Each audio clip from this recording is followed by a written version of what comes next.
Ang inyong araw, i-scan ang inyong mga Digibox at hanapin ang Highland TV. Ang aming channel nakadepende sa inyong lokasyon. Para naman sa mga gumagamit ng Free TV o Digital Smart TV, iposisyon ang inyong antena sa labas ng bahay at hanapin ang Channel 44. Pwede rin kaming subaybayan live sa Regional News Group Luzon Facebook page at RNG Luzon YouTube channel. Araw-araw tumutok para sa mga balita, latest updates at kulitan tuwing umaga. Recount the narratives that matter with these simple steps. Rescan your Digiboxes and look for Highland TV on the list. Make sure to reposition your antennas for those watching through digital smart TVs. Catch us beyond the screen through our social media platforms on the Regional News Group Luzon Facebook page and RNG Luzon YouTube channel. So hit that notification bell for more updates.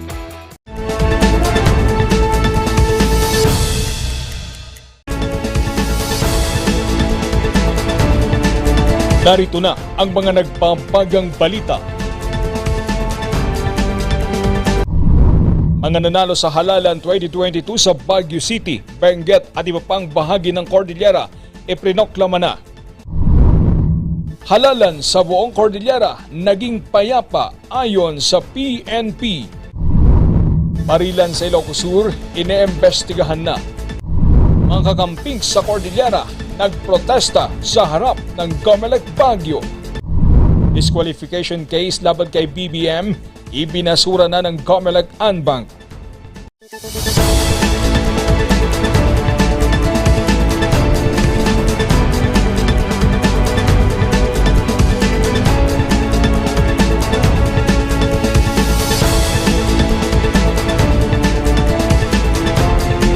Mula sa Highland TV News Center Baguio, ito ang Luzon Headlines.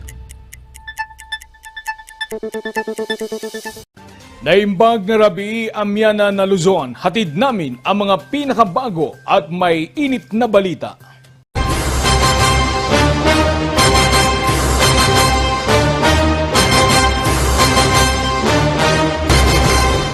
Balik trabaho na ang mga incumbent officials ng Baguio City matapos ideklara ng Comelec ang mga nanalo sa halalan sa lungsod. Magbabalita, Charles Limon.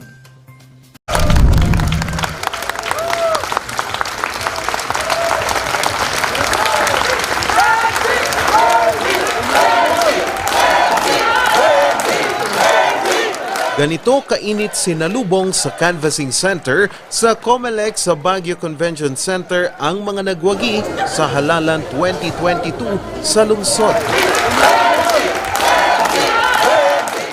We stick to our commitment na hindi kami mandadaya, hindi namin ipapaviolate yung aming pinirma sa covenant. So finally, it worked. Good governance really worked. Lamang daw niya ngayong halalan ang pagsusulong ng good governance at pagsasantabi sa pamumulitika. Magsisilbi naman bilang kongresista sa huling termino si Congressman Mark Go. I got 91,600 and I think this is the first time that we have this kind of score for a winning candidate here in the city of Baguio. And truly, I believe na ito ay para sa bayan. Ang question ngayon I have to double my effort to give recognition to the mandate that is given me today. Sa huling termino nito, plano niya ang pagpasa ng ilan pang mga batas sa lungsod. I would like to address yung land and housing problems of the city of Baguio. And this is one of the major items that I would like to focus on this term. And second, in terms of education, I would like to pursue more, I would say, benefits, if you may, for our students who are studying in private universities and colleges. Wagi rin bilang Vice Mayor si re-electionist Attorney Faustino Olowan. Ito na ang magiging pangalawa niyang termino. Ayon kay Attorney Miller Quintin Jr., political analyst, naging maganda ang laban sa pagka-alkalde sa Baguio. I saw that Magalong still had the advantage over Mayor Dumogan.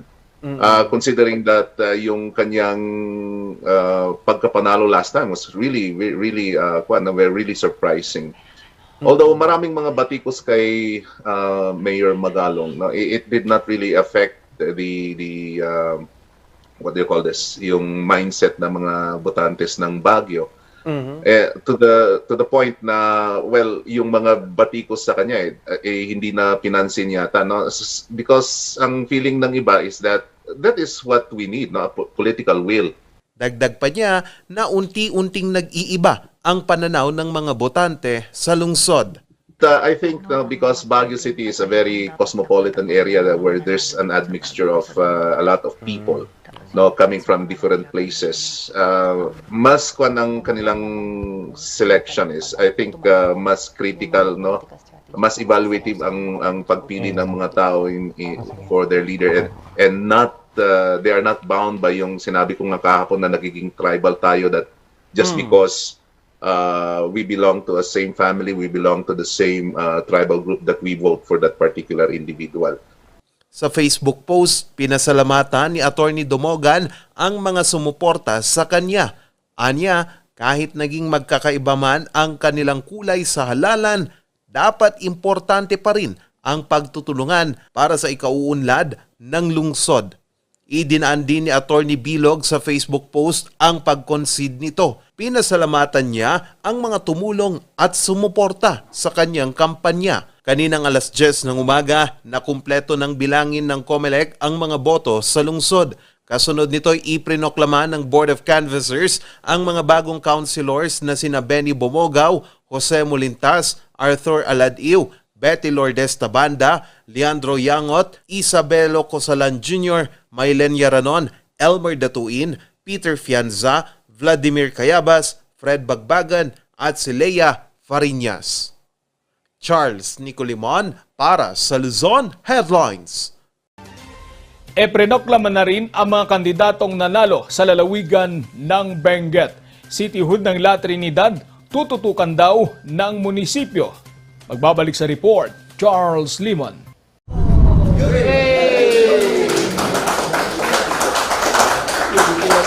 Walang mapagsidlan ng tuwa ang mga nanalo sa halalan sa bayan ng La Trinidad.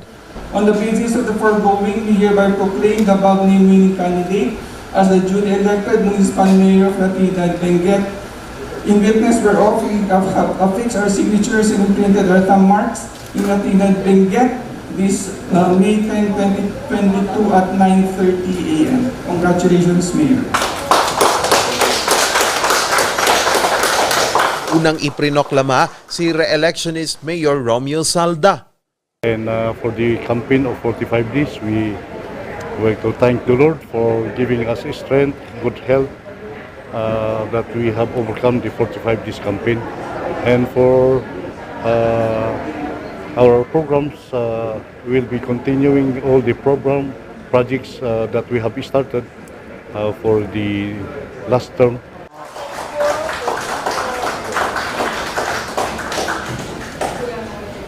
Pinagbigyan naman sa pangalawang termino si Vice Mayor Roderick Awingan.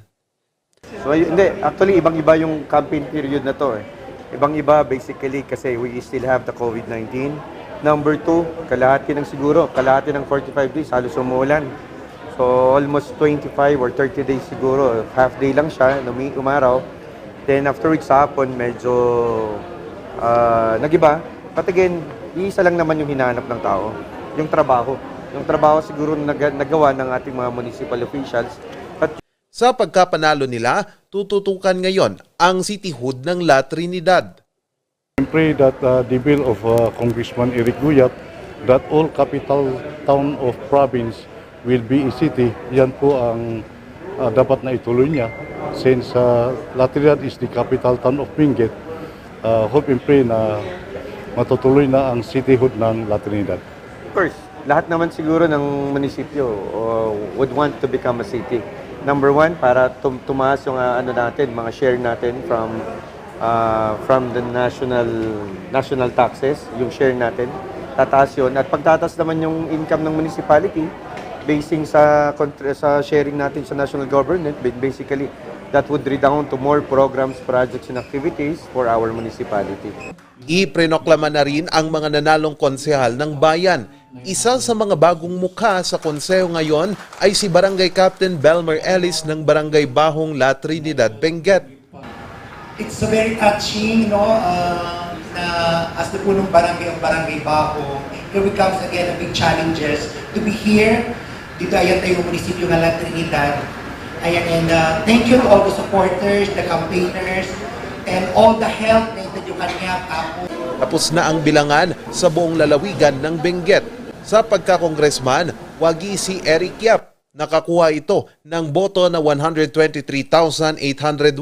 Tagumpay din ang katambal ni Yap sa pagka-gobernador na si incumbent Governor Melchor Diclas na pumalo sa 112,345 na boto. Hindi naman pinalad ang kaalyado nilang si Vice Governor Johnny Wagis matapos itong talunin ni Tagal Felipe. Tapos na ring magproklama ang mga nagsipagwagi sa mga lokal na posisyon sa 13 mga bayan sa probinsya. Charles Nicolimon para sa Luzon Headlines. Pasadahan naman natin ang resulta ng halalan sa iba't ibang lalawigan sa Cordillera. Karamihan sa mga nagwagi at nanguna ay mga datihan at kabilang sa mga malalaking pamilya ng politiko sa lalawigan. Magbabalita, Randy Guzman. Ipinoklama na ng Municipal Board of Canvassers ang mga bagong mayor at vice mayor ng Bangged, Abra. Wagi si Mayor Mila Valera matapos makakuha ng 12,660 votes. Ang apo niyang si Kiko Bernos nakakuha naman ng 16,273 votes. Ang asawa ni Mila Valera na si Dominic Valera ay nangunguna naman sa pagkagobernador ng Abra.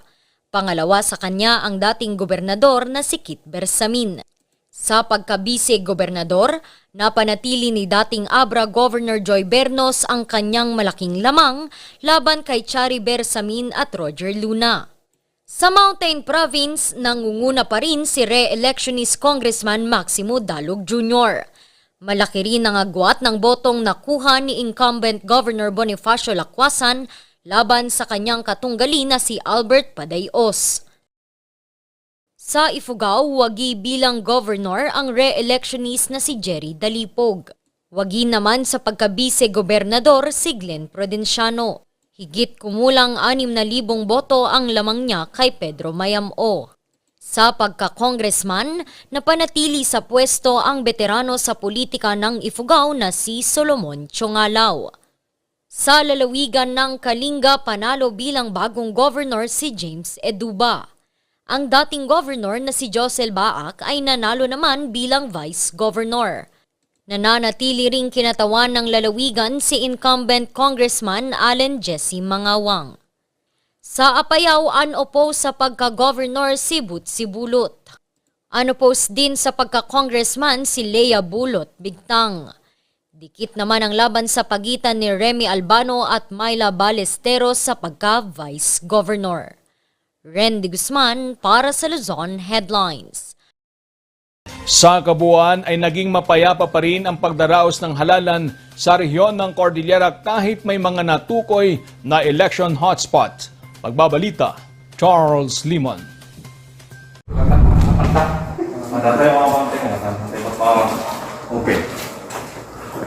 Bago isinagawa ang halalan kahapon, masigasig na binantayan ng Baguio City Police Office ang mga polling precinct sa lungsod ng Baguio.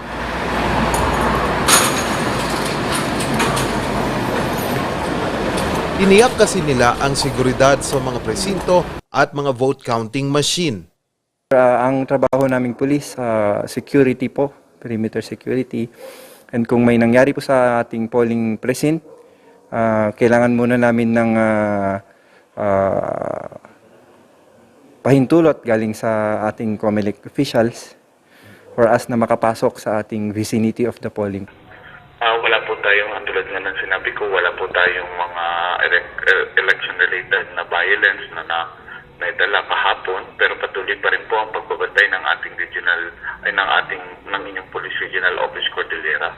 So tuloy-tuloy pa rin po yung deployment natin hanggang sa matapos po itong election period o kung kailangan pang mag-extend yan. So gagawin po natin yung Sa buong rehiyon ng Cordillera, aabot sa 9,000 mga pulis ang naidestino sa iba't ibang parte ng Cordillera. Sa huling tala ng Procor, aabot sa 20 kaso ng gun ban ang naitala sa rehiyon. Aabot sa 25 katao ang nahuli ng PNP at aabot sa 30 mga baril ang kabuuang nakumpiska. Ayon sa PNP, hanggang sa ika-8 pa ng Hunyo matatapos ang gun ban ng COMELEC, kaya naman magpapatuloy pa rin sila sa maigting na pagsasagawa ng PNP checkpoints. Nagikot din si Police Brigadier General Ronald Oliver Lee sa iba't ibang parte ng rehiyon para matiyak ang kaayusan sa mga pulisya. Wala namang naitalang insidente ng karahasan ang 5th Infantry Division sa rehiyon sa pagsasagawa ng halalan kahapon. Wala ding nakitang sightings o pagpaparamdam ng mga rebelding NPA, lalong-lalo na sa mga probinsya ng Kalinga at Mountain Province. Charles Nicolimon para sa Luzon Headlines. Susunod, mga kakampings nagprotesta sa harap ng COMELEC Baguio. Yan at iba pang balita. Abangan!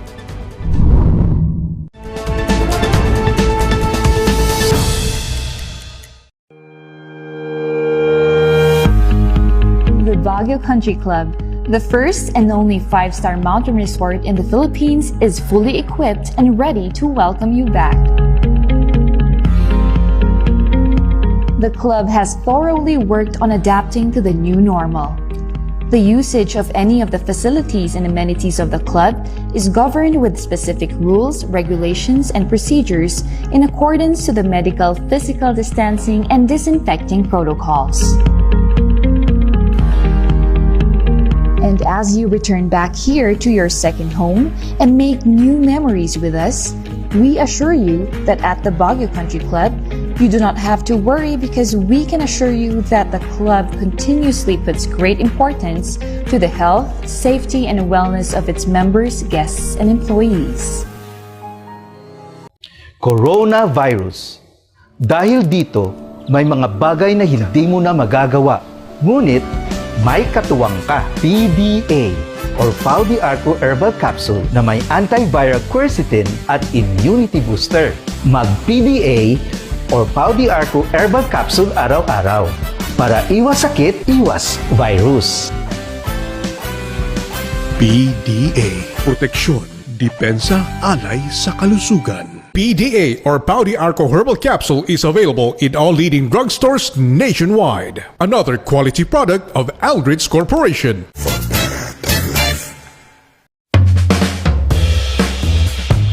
Yes! Ayos to! Ayos to! Pa, ang lakas naman ang tawa mo. Sino ba namang hindi matutuwa dito sa online shopping service at cash on delivery ng TG Home Builders? Pwede din mag-online reservation for pickup. Pa, ano yung sinasabi mo? Ma, mapapakabitan na natin ng tiles ang bahay natin. Pa, baka naman pwede mong isabay yung bubong ng bahay natin. Para sa quality construction materials, mag-TG Home Builders. Main warehouse and showroom at number 75 Ferguson Road, Gisad, Baguio City. Bucaucan Branch at number 73 Bucaucan Road, Baguio City. Marcos Branch at KM3 Marcos Highway, Baguio City. Sales Office Branch at number 221 Atab Marcos Highway, Baguio City. La Trinidad Branch at KM6 Batag, La Trinidad. And Urdaneta Branch at MacArthur Highway, Urdaneta City. TG Home Builders. We turn houses into homes. Narito ang ilang tag-initipid tips na pwedeng gawin ng hindi nahihirapan at nananatiling komportable sa pang-araw-araw na pamumuhay. Linisin ang fan blades ng electric fan para mas malakas ang buga ng hangin pero mas matipid ang konsumo sa kuryente. Kung gagamit ng aircon, isara muna ang mga pinto at bintana para mas mabilis lumamig ang kwarto. Siguraduhin ding malinis ang aircon filter at condenser. Magtulungan tayong lahat sa mahusay na paggamit ng kuryente upang masigurong tuloy-tuloy na may hahatid ang kuryente saan man sa bansa. Isang paalala mula sa NGCP.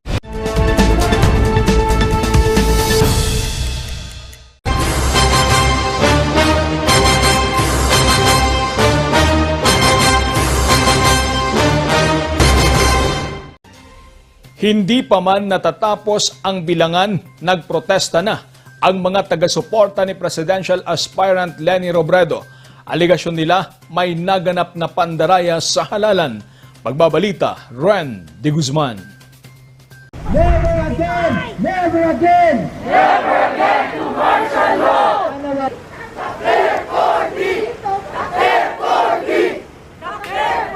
Hindi pa man opisyal ang lumabas na resulta, nagprotesta kanina sa harap ng Comelec Baguio ang mga taga-suporta ni VP Leni sa Cordillera. Aligasyon nila, nagkaroon umano ng dayaan. Sa partial and unofficial results, nangunguna si Bongbong Marcos at pumangalawa lamang si VP Leni Robredo. Such that pati ang resulta ng eleksyon ay fake news. Hindi katanggap-tanggap sa ating mamamayan ang fake news na resulta ng halalang ito. Isa sa mga nakiisa dito si Nanay Rosalie na hindi na napigilan ang umiyak. Akala ko gising na ang Pilipino hindi pa pala. Bakit natin ibabalik yung magnanakaw? Pinalayas na nga natin di ba? Nalulungkot talaga ako. Hindi ko alam kung bakit ang daming tulog na Pilipino. Bakit hindi sila nagising? Bakit hindi nila isipin yung 1986? Bakit? Di ba? Bakit? Yun lang. Para sa mga anak ko, para sa kinabukasan ng mga anak ko. Paano kung ibalik nila ang martial law? Ibalik nila yung nawalang kalayaan ng Pilipino. Nasama-samang naninindigan para sa demokrasya. Naninindigan para sa isang malinis na halalan. Naninindigan laban sa dayaan. Kaya naman po mga kasama, Takder Cordillera! Kwento naman ni Louie, bagamat pinagsasabay ang pag-aaral at pagtatrabaho, hindi niya nakaligtaang sumama sa mga aktibidad para maipakita ang suporta kay VP Leni. Hindi ako kasi may prinsipyo ako, may pag-asa ako. Pinapatay ko yung katawan ko kasi alam ko may prinsipyo ako, may paglaban ng tama, may paglaban lahat ng mga mahal ko sa buhay dahil alam ko na mangyayari sa loob ng 6 na taon na to ay makaka-apekto sa kanila.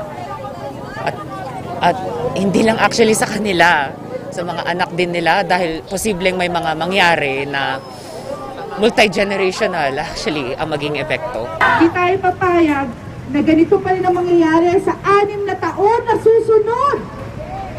Hindi tayo papayag na yung mga anak natin ay maghihirap. Mga apo natin maghihirap. Na tayo maghihirap sa susunod na 6 na taon. Tama? Kinwestiyon din nila ang bilang ng mga botong nakuha ni Leni sa Baguio City, lalo na't hindi ito akma sa 30,000 na dumalo sa Takder Cordi noong May 2. Para mahalal na pinuno ng gobyerno. Nakakita ka na ba ng rally sa Melvin Jones na ganun karami sa history ng Baguio? So yung the fact na napuno yun, you probably don't think it's, baka sabihin, dayo, whatever, but the fact that people came out to support, it means she really has a lot of supporters. And the numbers that came out do not reflect that. Ayon sa kanya, hindi raw sila titigil na tumindig para kay Robredo. Meron bang upo na lang at walang gagawin sa inyo pagkatapos ng mga nakita natin? Kailangan namin ng tulong ninyong lahat. Kung meron bang na-disenfranchise, hindi nakaboto, hindi mahanap yung pangalan nila, registered, na-deactivate. Lahat yan kasi sums up into translates to the right of each person, diba? Suffrage, to vote. Kaya yung kailangan nilang protektahan yon. Sa Facebook Live ni VP Leni Robredo kaninang madaling araw, ipinahayag niya ang kanyang pagkadismaya sa naganap na halalan kahapon. Minsan higit pa. Walang dadaig sa kapayapaang dala ng katotohanan ito. Ngunit nagsasama-sama po ang taong bayan dito. Ngayon pa man, nagpasalamat siya sa lahat ng mga taga-suporta. Nakakalimutan ang aming kasaysayan. Randy Guzman para sa Luzon Headlines. Pagtindig at paglaban, Takder Cordillera! Sa iba pang balita, binasura na ng Comelec Bank ang disqualification case na ipinila laban kay BBM. Magbabalik sa report, Randy Guzman. Masayang-masaya si Dindo sa nagiging resulta ng halalan. Siyempre, BBM. Solid yan. Dinaya? Paano naman nadaya yan? Sorby pa lang. Di ba yung survey, sabi lang, ang boto ni Bongbong magiging 30 million, ganon, or 29, ganon. Yun nga lumabas. Hindi na rin daw kailangan pa ng recount. Magre-recount lang po yan kung ang survey panalo yung survey tapos natalo siya sa doon siya magre-recount. Pero pagka majority sa survey pa lang panalo na, bakit ka magre-recount? Ganito rin ang pananaw ng magkapatid na Ritz at Bevs. Napaka-imposible raw ang ibinibintang ng ilang grupo na nandaya ito. Siya hindi na yan, long 2013, di ba? O bakit hindi totoo? Kasi may pinost sila na Marcos ang binoto tapos ang lumabas, Leni. O di ba pandaraya yon? O, yun doon lang makikita mo na. At saka, ang lakas sa survey niya. Almost dito sa Baguio, siya, talagang BBM. Wala na rin daw magagawa ang mga nagrereklamo sa resulta. Sa kasalukuyan kasi, inaantay pa ang opisyal na resulta ng naganap na halalan. Pero sa partial at unofficial na resulta, lamang si BBM ng halos 16 na milyong boto. Kaya lang, may nakabinbin na petisyon sa COMELEC laban kay Marcos na maaring maging sanhi ng kanyang pagkakadisqualify. Ang petisyon ay dahil umano sa hindi paglagay ni Marcos sa kanyang candidacy paper na siya ay nahatulan noong 1995 ng Quezon City Court dahil sa hindi umano pagbabayad ng kanyang income tax mula 1982 hanggang 1985. Pero kanina lang, ibinasura na ito ng COMELEC and Bank.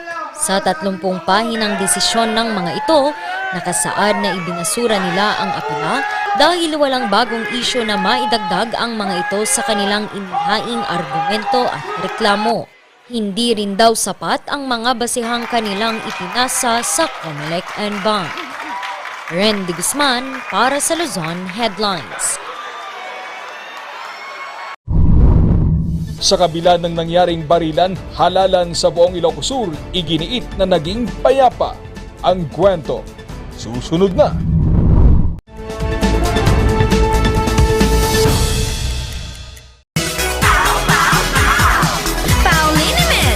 Masakit ba ang likod, ang kasu-kasuan? Namimitig o masakit ang iyong kalangan? May rayuma, arthritis o nahihilo? May stiff neck, flatulence o masakit ang ulo? Sa Pauliniment, ginhaway, garantisado. Pauliniment, isang pahid ka lang. Dahil walang out sa PAO!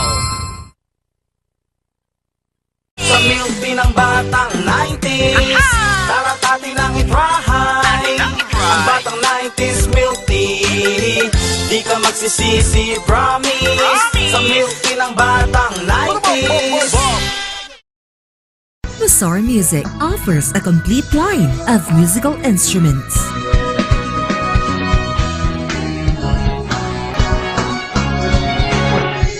Mazar Music, Baguio's pioneer in online music and art lessons.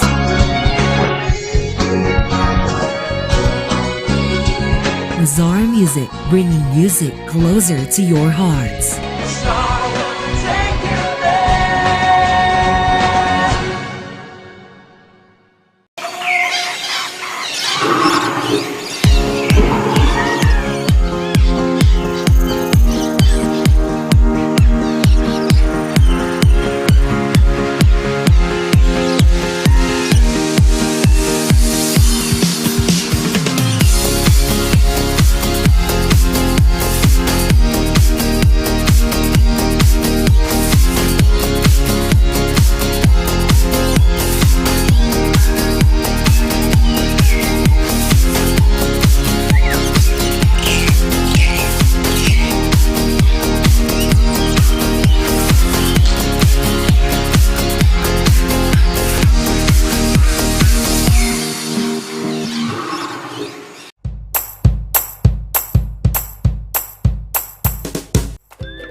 Bestsellers that we have are the pork sisig, sizzling liempo, quarter leg, and then we have the sizzling beef pares as well.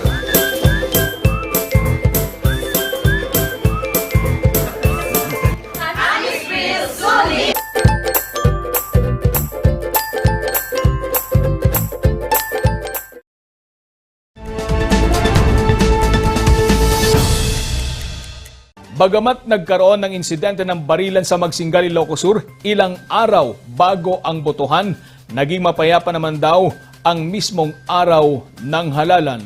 Pagbabalita, Ran de Guzman.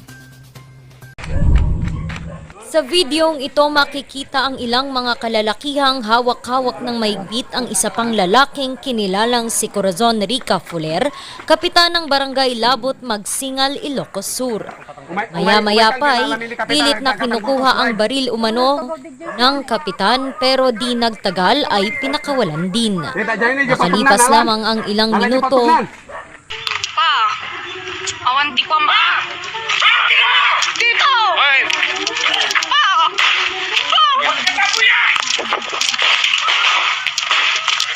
ang videong ito ay kuha pasado alas 7 noong May 7 sa Barangay Labot, Magsingal, Ilocos Sur. Ayon sa Ilocos Sur PNP, ang dalawang grupong kasangkot ay mga taga-suporta ng dalawang magkatunggali sa pagka-alkalde ng bayan na sina Lori Salvador Jr. at Alrico Favis. Nagpunta raw ang grupo ni Salvador Jr. sa bahay ni Kapitan Fuller dahil umano sa hinala nilang may nagaganap na pagbili ng boto para kay Favis.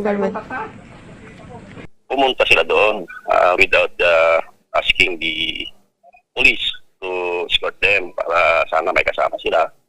At doon nagpangabot yung dalawang grupo. At alam mo na pag ano naman sila, siyempre siguro medyo mainit. Kung makita nyo yung video, parang may commotion, gano'n.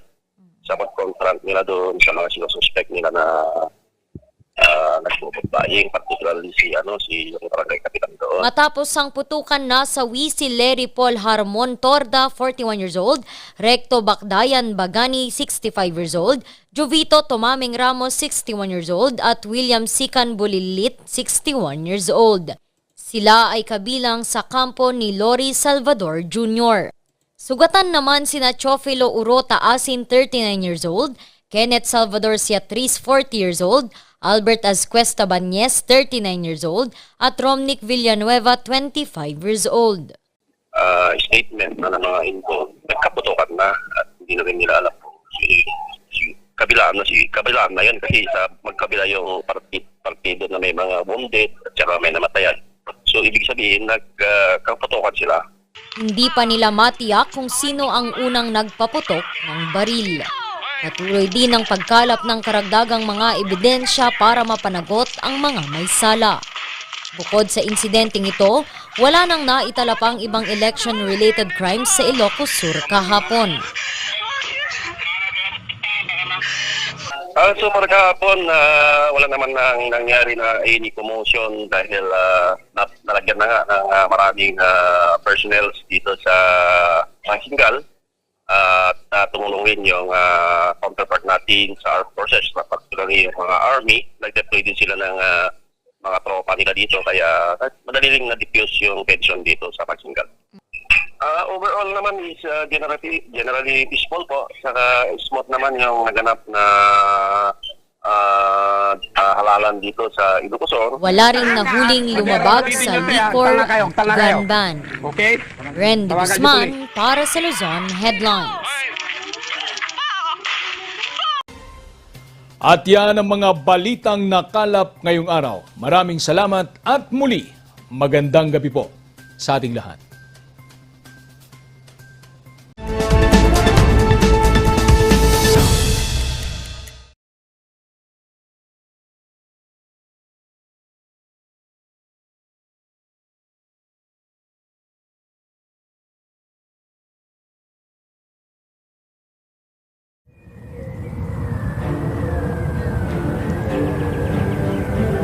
Lonsko Polje, a protected wetland in Croatia. It's early May. The meadows and forests have been flooded for weeks now.